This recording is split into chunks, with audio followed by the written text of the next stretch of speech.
Hi there. Welcome to Dining with the Diva.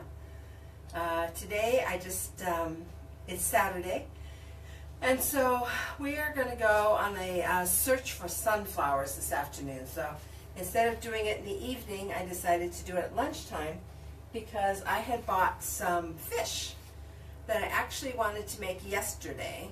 And yesterday, why didn't we cook it? I can't remember. I think we had other things to eat yesterday. So I went shopping yesterday. Let me just show you. Hi, Deb. I bought cuttlefish. Do you know what that is? Hi, Mike. So this class today is just for the brave, okay? This is a cuttlefish, which is kind of like a calamari. See, it has little legs at the bottom and has long little like tail things there, feet. And we buy them cleaned like this. And you see this, let me try to do this.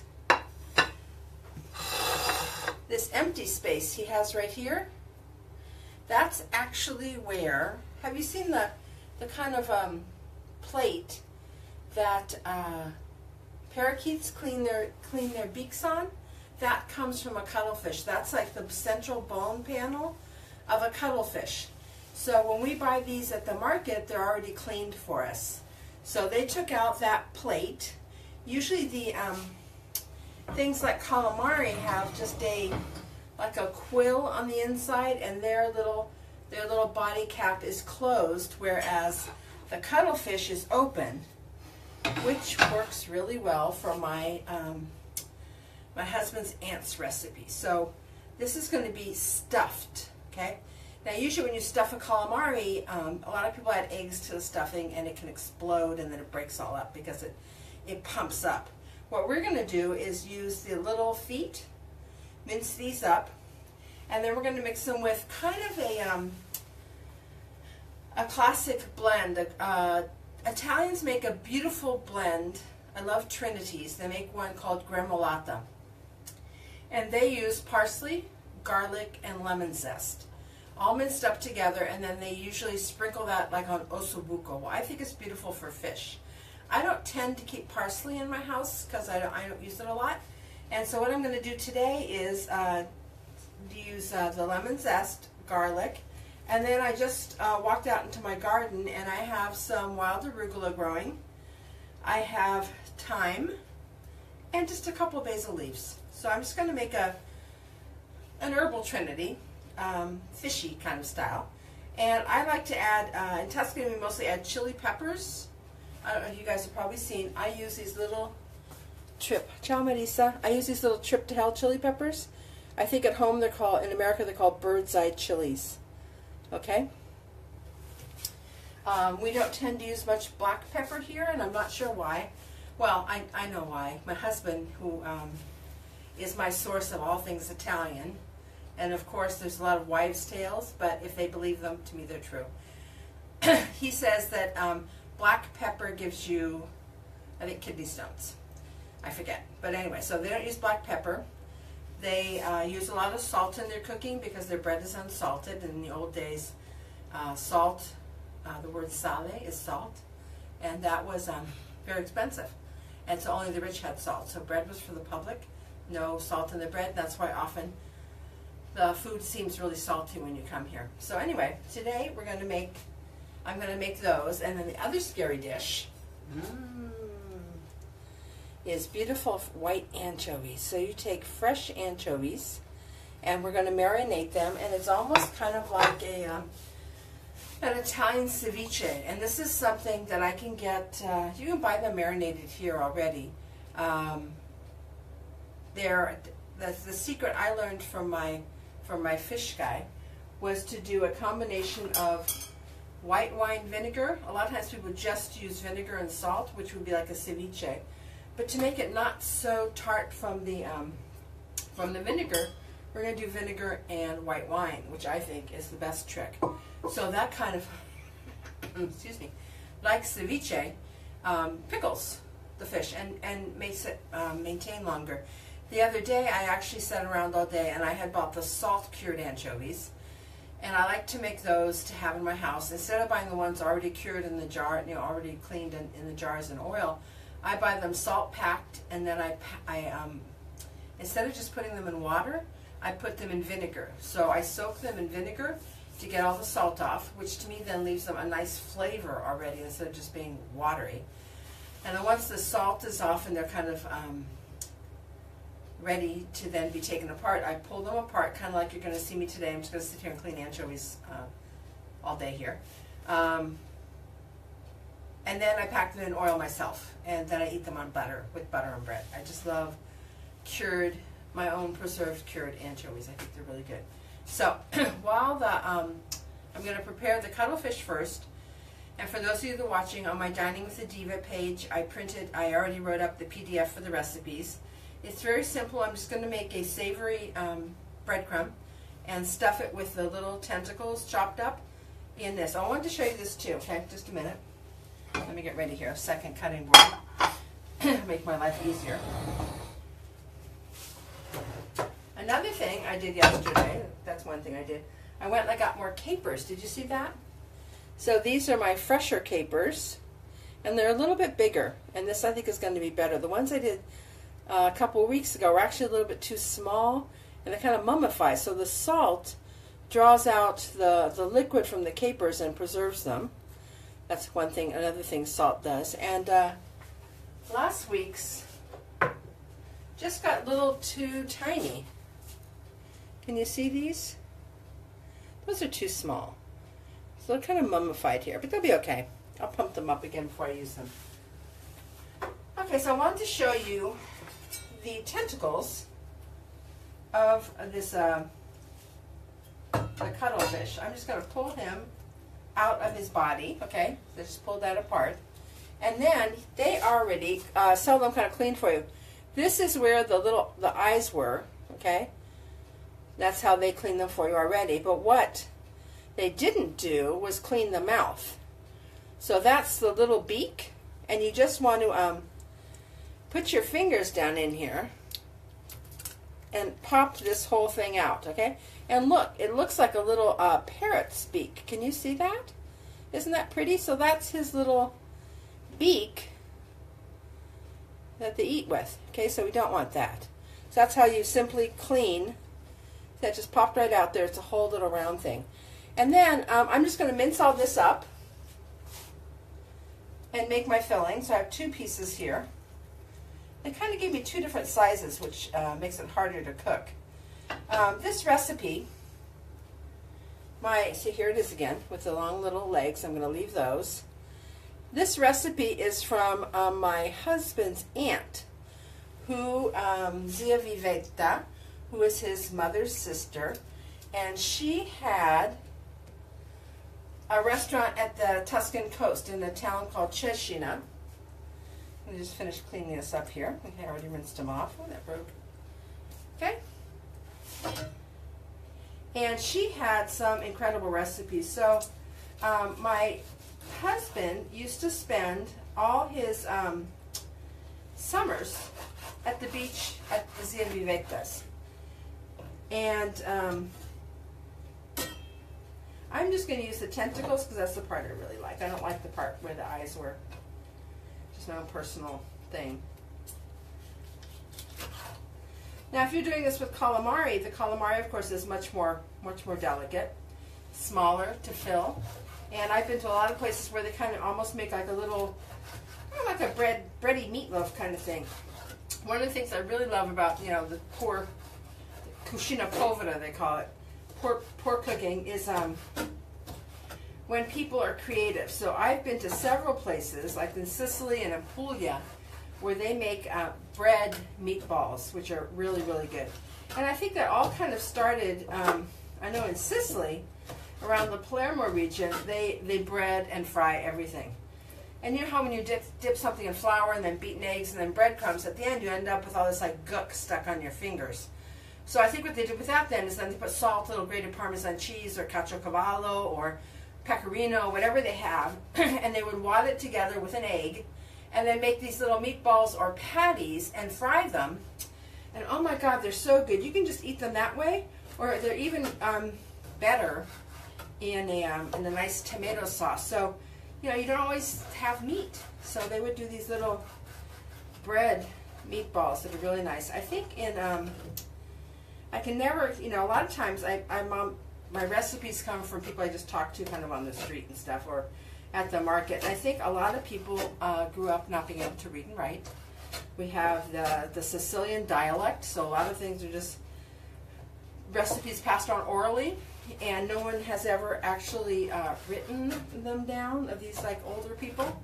They just know the recipe, and so you kind of have to hang out with them and cook with them. And you know, and I know there was a big thing about those girls going to Mexico and appropriating recipes, but part of it too is preserving traditions. You know, everyone now is trying to get, you know, kind of nouvelle cuisine and modernizing things, but I really think that we need to either film or write down and learn really from the mamas that are my masters, I know, in the cuisine. I know if you ask most restaurant chefs, you know, where they want to eat out when they eat out, and it's usually, you know, at home with mamas, or in America often it's at their dishwashers, families' homes. Most of the dishwashers, you know, have traditional home cooking, and you spend all day doing these funny little frou-frou recipes, and really what you want is like a, you know, a taco or somebody's bread meatballs or something that their mom made, because that's really just simple, best food, and very few ingredients, not a lot of tools. I mean, my mother-in-law would have never had a knife like this. She didn't use anything fancy. I think they did really fabulous food with, you know, what they had, and learning how to make great things and not waste. I think one of the best recipes I ever got from Andrea's Aunt Vivetta was this mushroom crostini that she made. So I made them with her one day, and she was saying this was something she did when the little like button mushrooms that she had in the restaurant were kind of, you know, starting to turn brown and get all ugly. And so it was like a clean the kitchen sink mushroom crostini recipe, and it had, the sauteed mushrooms were salted, that gave off a lot of water, and they had oregano and red wine and tomato paste, and then she would have you know, grated cheese from the rinds, you know, the old rinds, you never throw those away, cheese from the rinds, and this thing just cooked down and cooked down and cooked down, and oh my God, it was the best flavor. So I went home, of course I wanted to make it, and so I bought some little button mushrooms. I went to make it, and mine were horrible. Why? Because they weren't leftover mushrooms. I was trying to use fresh mushrooms to make it. So the best ingredients aren't always the best for a recipe. Sometimes that depth of flavor comes, like, you know, those little button mushrooms are so clean and white and everything. But when they get older and they open up, the dark part of their gills underneath, that's what gave this recipe the flavor. So it's also sometimes, you know, you have to think about that too. If I wanted to repeat those for a party, I'd have to, you know, go to the market and either buy those old ugly mushrooms, which usually in America, of course, you're never going to get, or buy them and just let them sit in my refrigerator in the bottom of the vegetable drawer for a while. So see, I'm just cutting up everything into tiny little pieces. And I've seen, you know, kind of like rich people recipes where they would cut these up and then they would put shrimp in with it and stuff, but that kind of seems kind of silly. I've seen a lot of recipes that have more bread. I'm just going to dust with bread crumbs, which will soak up all the juices. And then people also add eggs. I took a group to Sicily once, and we did a cooking class with a restaurant in Palermo called Chin Chin. And this guy, his mom was from Corleone, outside of Palermo, and had married an American military guy during the war and moved to America. And I think they were from New Orleans. And then when the husband died, she told her son, I really want to go home. I want to go back to Sicily. And so they went back and they went to Palermo and they opened a restaurant together. And it was so funny because cooking with them, oh my God, there's so much fighting going on in the kitchen. The restaurant was really cute. Chin Chin, it's kind of over by the Opera House Theater area. His name is Vincenzo. And so he's continuing on the family traditions. But again, when they did the beautiful little calamari, and like I said, Palermo's famous for their, oh, that was faster than I thought. Look, I just finished it. So here's the base for the fish. Hi Jerry, how are you? Hi Marilyn. So here's the base of the cut off of the little legs. Like I said, if you're doing calamari, you can do that. Okay, I'm going to put that in a little dish. Well, a big bowl, because that's what I have right here. Okay. And then I'm going to make my flavorings now for that with, let me throw this part away, give that to my cats today. They can have that leftover part. And my husband is the cat man. He's adopted cats. So we have, I think now, about 10 little cats in our neighborhood. I don't know if you've ever been to Italy, but they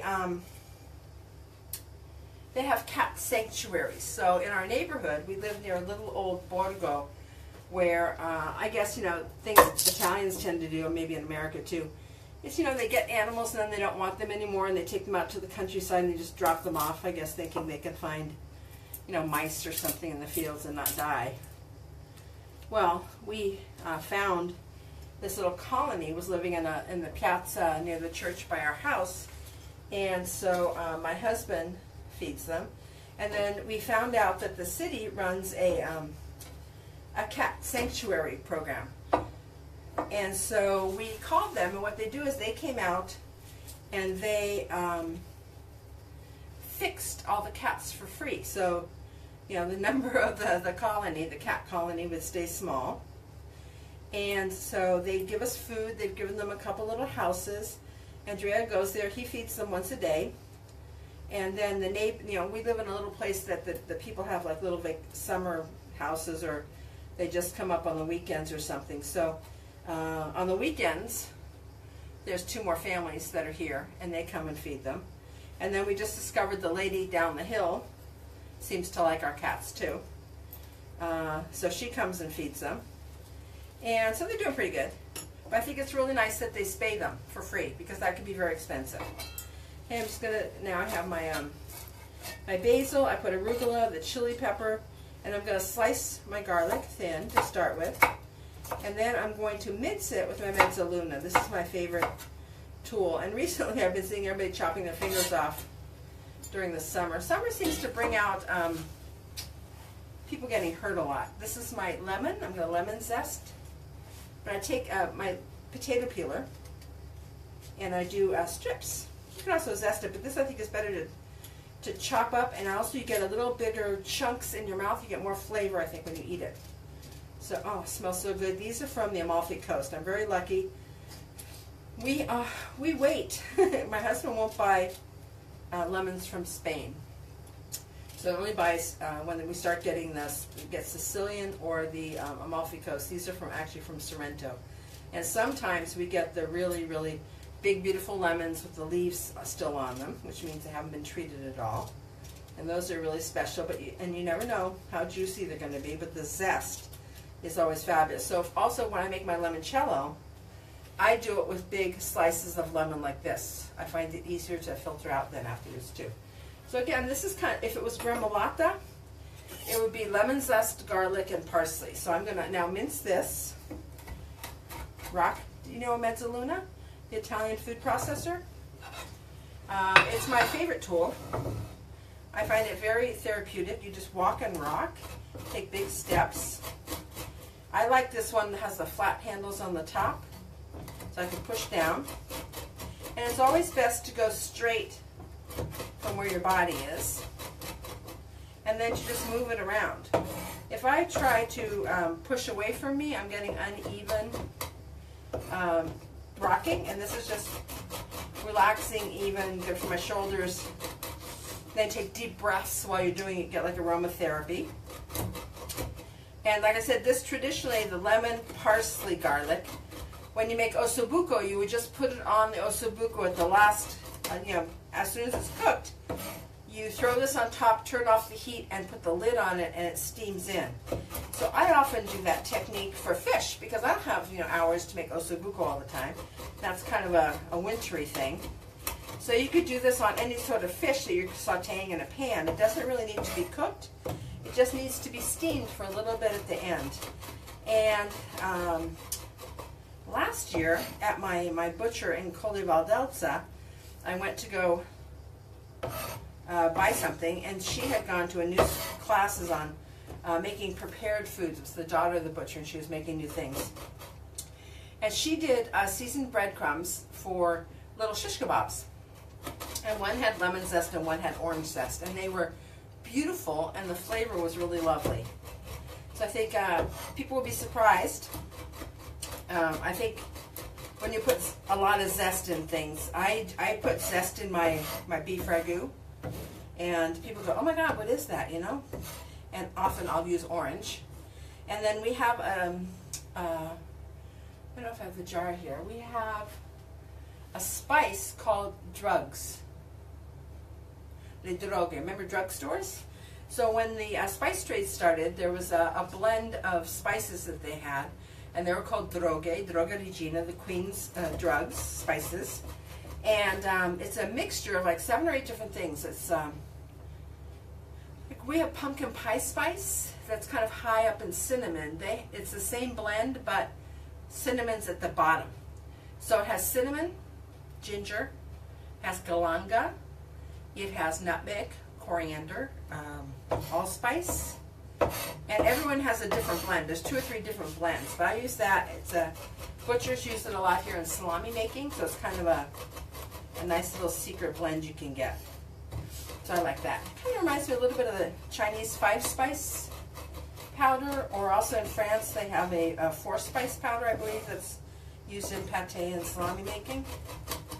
Okay, I don't need this to be a dust. Like I said, I like the zest to have a little bite to it. So this is my oh, Enrico, ciao, come stai? Manilo. This is my kind of not gremolata.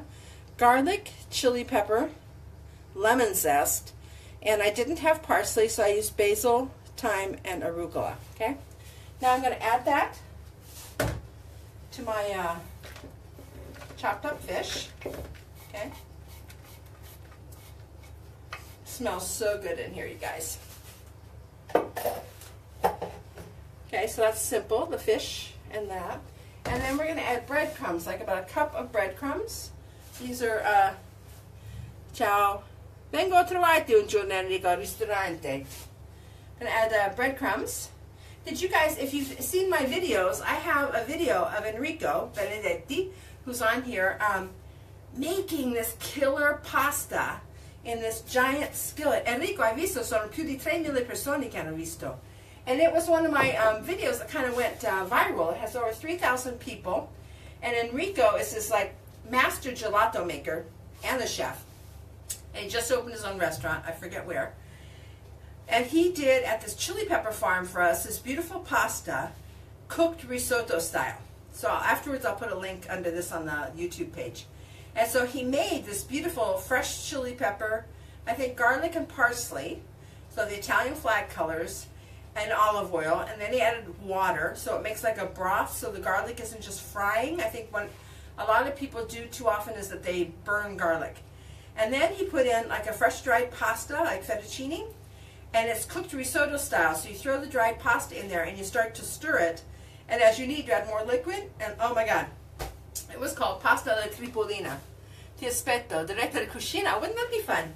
Okay, so one guy, I'm going to be up at cooking from, with Enrico in his kitchen. That would be fun. Enrico, dove sei? Ciao, Kathy. Dov'è il ristorante? Così vanno tutti.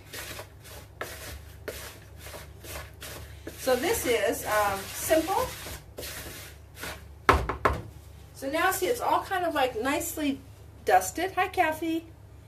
Which pond? Okay. And so now we're going to take cooking parchment, okay, and make little packets.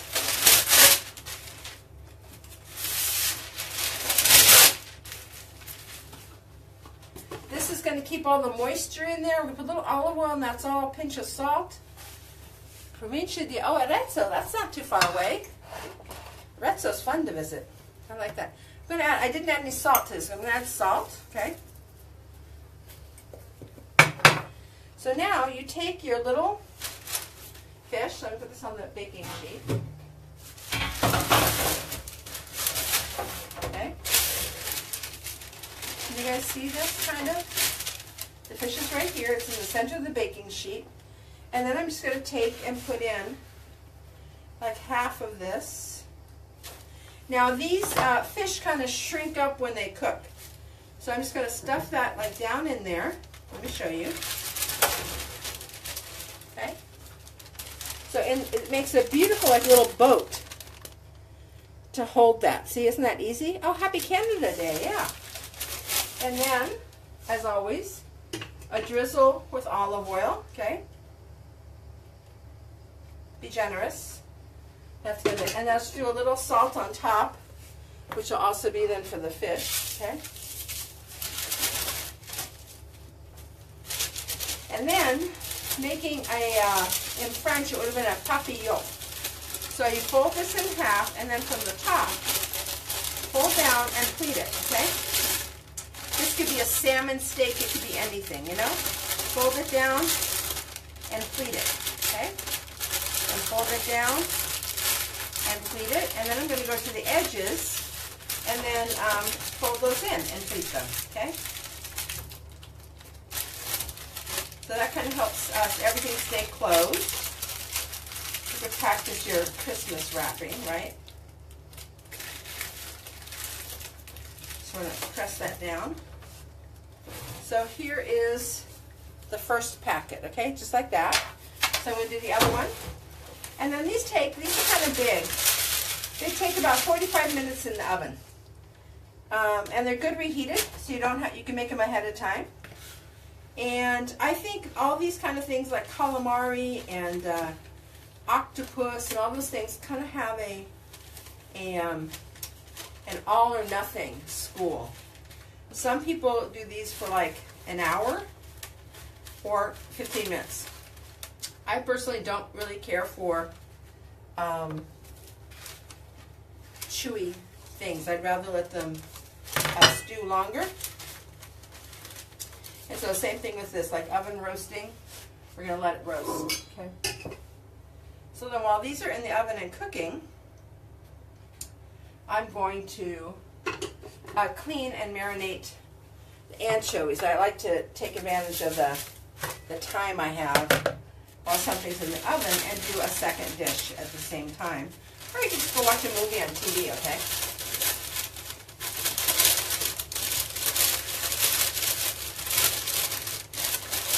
So right now it's just 12:30. I'll leave these in for like 40 minutes. And, you know, Italians eat lunchtime at 1 o'clock, so it'll be a little late, but it'll be fine. It always takes longer to do something when you're talking about it than if I just did it myself. So 350 for about 40 minutes in a preheated oven, of course. Okay, let me get ready for my little anchovies now. And move these out of the way. Put this back over here. Rinse off. So this is another kind of a little like Zen thing. Somebody was asking me how do you clean anchovies for, let me see if I can put this up a little more. How do you clean anchovies for those salt cured ones too? Let's see now. Let's see, a little bit.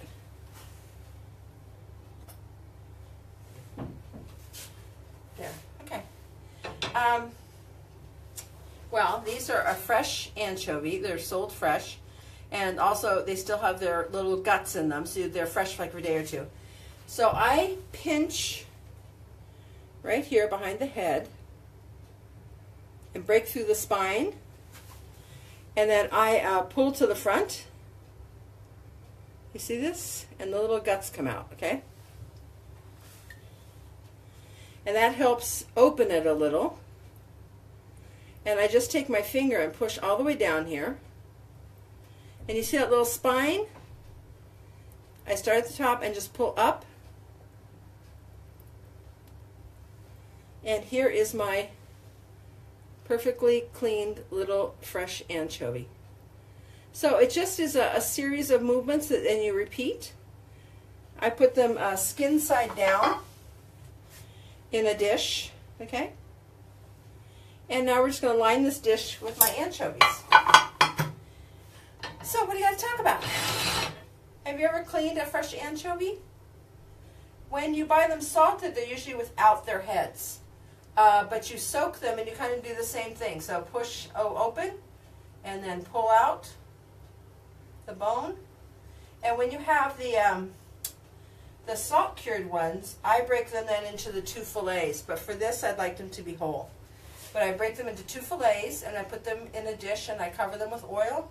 And those are my homemade oil cured anchovies. These are fresh, so this is going to be more like a ceviche version, kind of. They're going to marinate in the white wine and the salt. So it's kind of a, I would normally be sitting down doing this, kind of a little brainless, empty job of just cleaning anchovies. But I like that kind of work. I think it's very simple. You don't have to, I think about things a lot.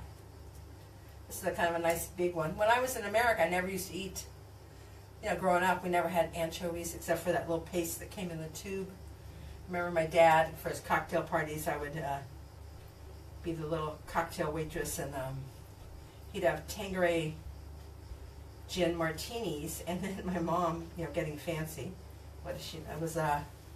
she would do anchovy paste on wheat thins.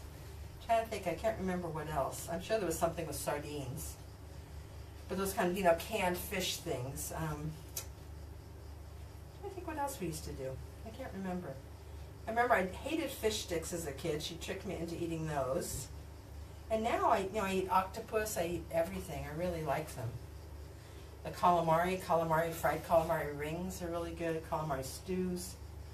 In my cookbook is the insemino, which is a calamari and Swiss chard or spinach with tomatoes and leeks. That's a Tuscan classic that I really, really like.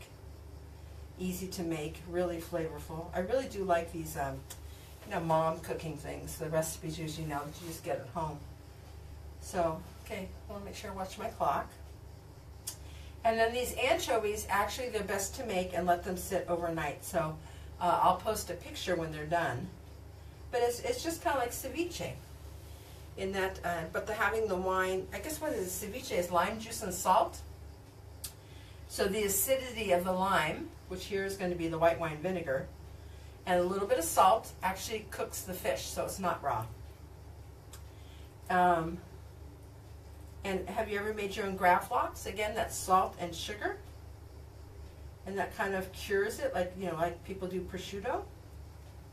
This is a really nice big fillet here. I have my little cat looking at me right now. She's standing down here, so she can tell I'm cleaning fish.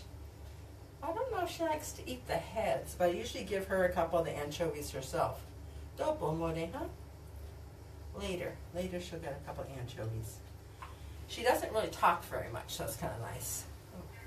Oh, there she goes. Now she's talking just because I said that. Yeah, she wants an anchovy later. So we had 2 house cats besides our 10 piazza cats, and one of the cats just died. But in the meantime, there had been another cat who wasn't really a piazza cat. I don't know where he came from. Really huge, big black cat. A guy. I call him Fred. And he would just come outside and make a lot of noise. And Andrea didn't want him in the house, didn't want to feed him. But he just kept coming, and the other cats liked him, so he kept coming. Well, recently one of our cats died. So Fred has since been adopted. And so Andrea, first he got to be adopted by just feeding him. Well, now he comes in the house and he steals the other cat's food. At first he was just going to be fed sitting outside. And then now we find him sitting on Andrea's chair in the living room.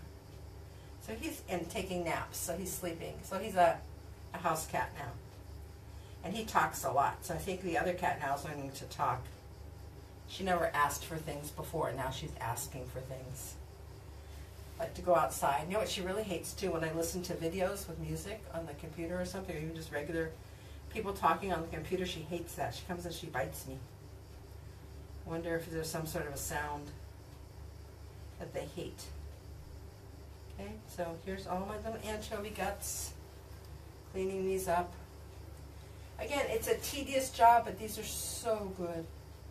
If you've never had the white anchovies, for people that don't like anchovies, this is just like a fresh fish. It's, you know, really good. In the Mediterranean, we have a lot of these what's called blue fish. So, you know, the sardines and the anchovies and everything. And they're so good for you. They're high in magnesium. They're high in iodine. So these are naturally good for your diet. I don't know if they're fatty. Probably. But, they're just so good. See, when you learn how to do this, it's so easy. Okay? Thanks for sharing, you guys. So see, they're just so beautiful. And the silver part is just really lovely. So I almost have a full tray. I had bought 300 grams of these. 369, it's about 9 ounces.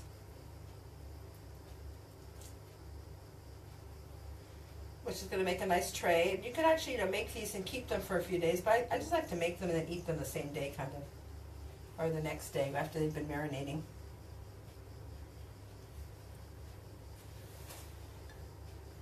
Almost done. I love taking photographs of the fish. They're so beautiful, and the reflections in their little eyes, you know, you can tell they're fresh because their eyes are shiny and glossy. They're just beautiful. When I was in school, I was actually an art major, and I did photography and ceramics, soft sculpture. So I still really enjoy taking photographs, playing with my food. I don't do food styling. I don't do any of that. I don't know. I think it's more important that your food tastes good than it looks cute. Maybe one day I'll get into a little more presentation. But everybody else does it, so they can do it. So I'm kind of coming up on a full tray now. You can layer these, there's no problem, but I try to have as many flat as possible. The marinade will go through all of them all together.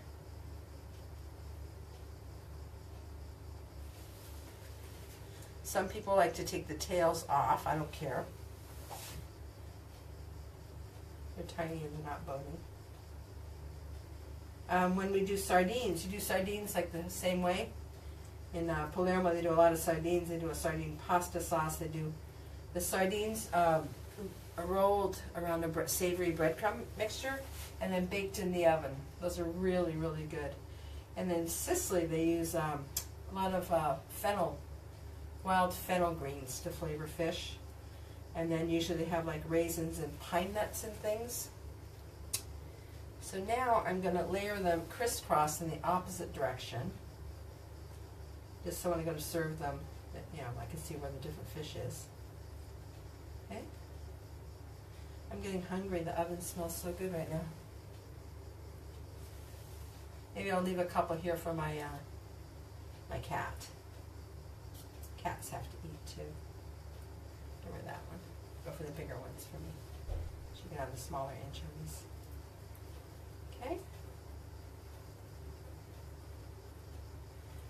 So, let me show you. Let me wash my hands. I've saved those for my cat now. Sometimes I like broil things and make like a little fish broth for them.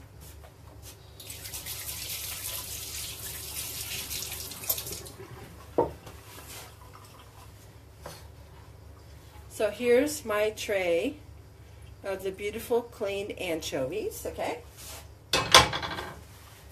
And then, it's not going to take a whole cup of liquid, so I'm just going to use a light white table wine. I'll do half white wine and half white wine vinegar.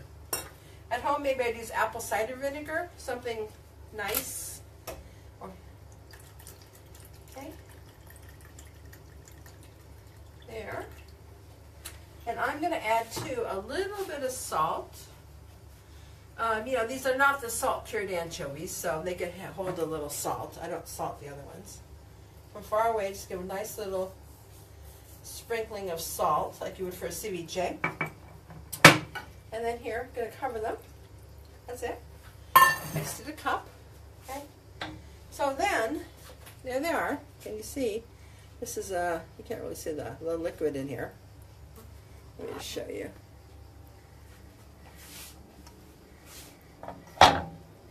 So they're already actually kind of starting to change color. And eventually they'll go white, okay? So when they turn white, then we're going to, when they're white, you rinse them off, you take them out of this, and you're going to, let me just get this up here for a second so you can talk to me. When they get white, and they're kind of cooked, we'll take them out of this, and then you just cover them with oil. And if you want, some people like to add paper thin slices of garlic and chopped parsley, or I like to serve them with little paper thin slices of red onions. Okay, so thanks for stopping by. I'll just show you photographs of the food when it's done, so you don't have to sit around here and watch me for another 20 minutes. Watch fish cure and bake. So thanks for stopping by. I really appreciate it. Share the Dining with the Diva with your friends. And leave comments, because then I know people are watching. If you're watching it on YouTube, please leave a thumbs up or a like, and share with your friends, okay? Thank you very much. Ciao, ciao. Buon appetito.